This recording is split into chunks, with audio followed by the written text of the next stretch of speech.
So my dad and I had the best conversation tonight. It's been a rocky 24 hours, and the next 24 hours are, everything. And I got this snuggle bunny here called Farah the dog, and she's so cute. I just love Farah. She's just like spongy ever since I got her. So, got a call Friday that they wanted to talk about a plea arrangement for the felony attempted murder and the felony battery on me. The judge has been preemptive and had a evaluation by a psychiatrist that said that Don had a very, very low instance to reoffend as a violent offender and therefore should be released. I really don't know what I think about all that. Like, he beat me and shot me. And he knew I was sick. And I was supposed to be the love of his life. And yet he tried to kill me. But there's another part of me that lived with him that knows he was mentally out of his mind, period. He was going to kill the neighbor the day before, or threatened to, and went over there with his gun, acting like an idiot. And all I remember is I was in the house, and nobody answered the door over there, thank God. And when he came back in, I told him to just lay down and take a nap and take a break. But he was drinking a lot. His moods were all over the place. He was definitely manic. So, in one hand, I don't think he meant to kill me. I think he wanted to kill someone. And I just happened to be there. I don't think it was that he hated me. So how do I sentence that? How do I choose how much jail time somebody gets for something that I loved? And I don't think that he did it to hurt me. But yet, I lived with him, and he did hurt me. He hurt me really bad.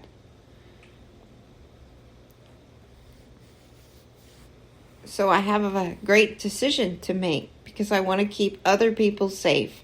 I don't think he's ever going to get the right treatment. I don't think he's ever going to be a healthy human because of what I saw came out in him. So I'm torn. First person I asked was Rob because I don't know. It's like I just knew he would be level-headed, and he was like upset that they even asked me about this, that they asked me to make the decision that this was wrong, that they shouldn't be doing this. But he did say 15 years. So the next person I asked was my best friend Jeannie, and I said, hey, what do you think about all this? And she said, throw the book at him, and that 15 years was probably sufficient. So I decided to talk to Alexis, my daughter, and ask her what she thought, because at the time she was greatly affected by it. She relapsed her heroin use and went back on it. And then the biggest thing was she was also there for me. So I don't know. You know, she suffered. How do I put a jail time on something like this? So I thought about the time I met him till now and how much time had passed, which was a little over 3 years.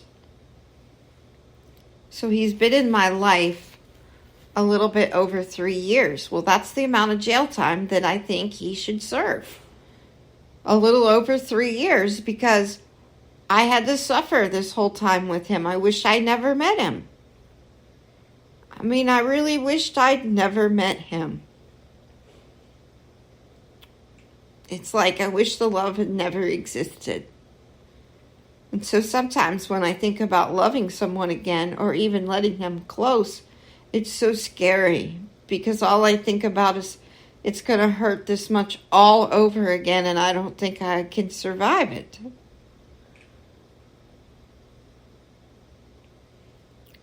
So I talked to my daughter, and she was somewhere in between what I thought and what Rob and Jeannie thought. And she told me that, not much can be made of jail. It doesn't do much for you when you're in there. I mean, she had been incarcerated, so she knew. And I thought about someone recently that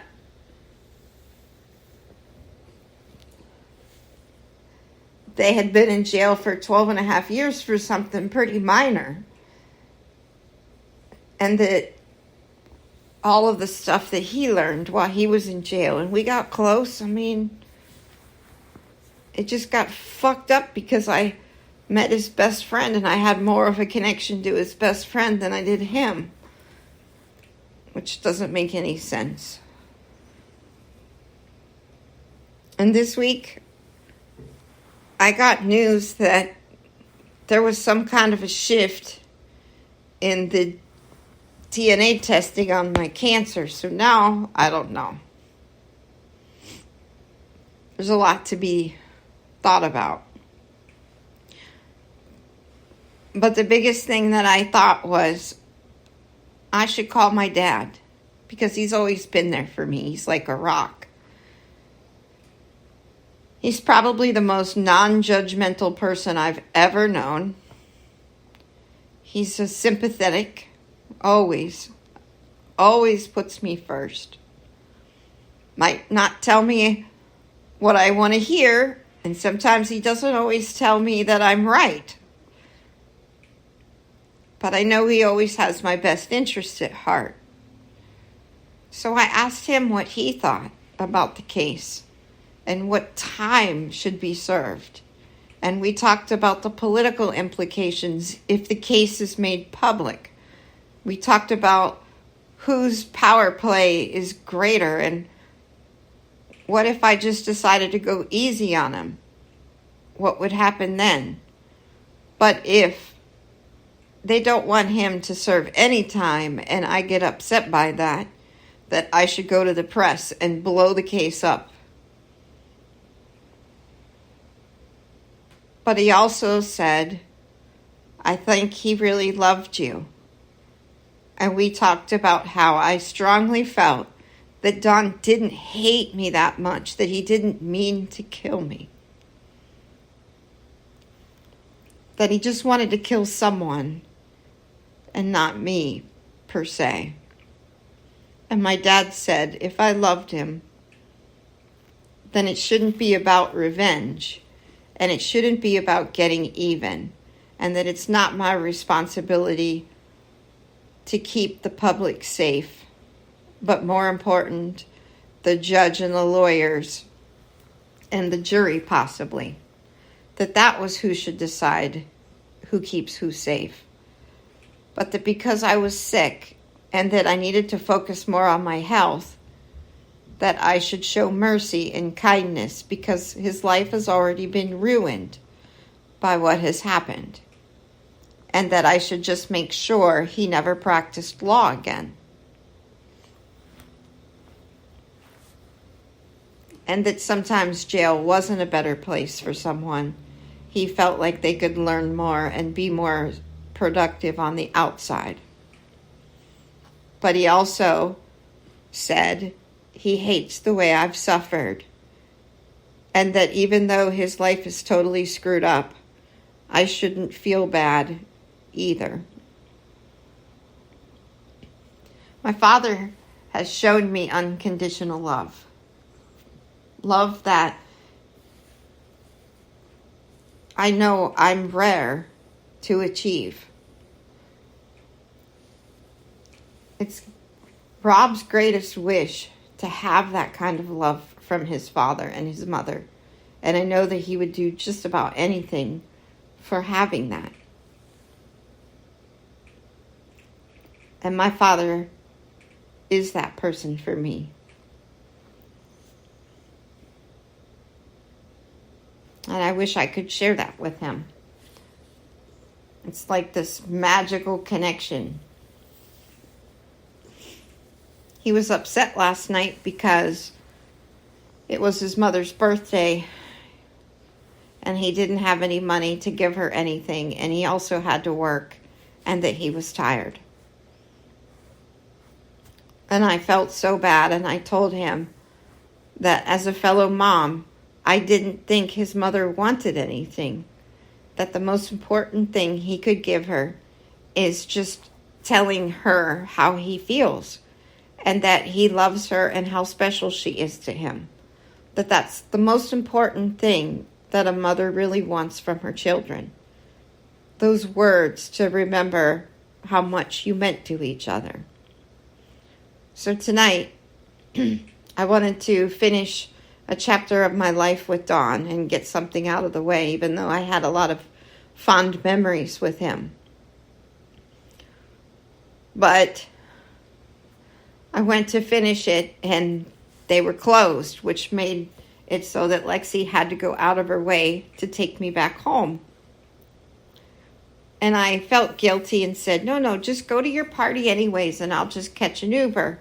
And she said, Mom, you gave me life and you gave me a great life.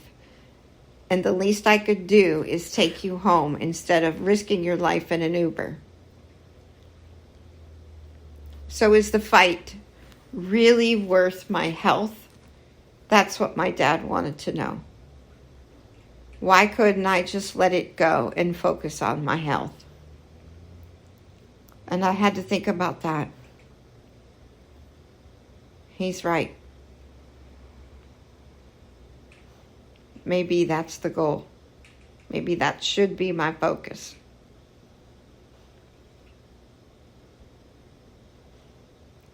I guess I'm going to have to sleep on it.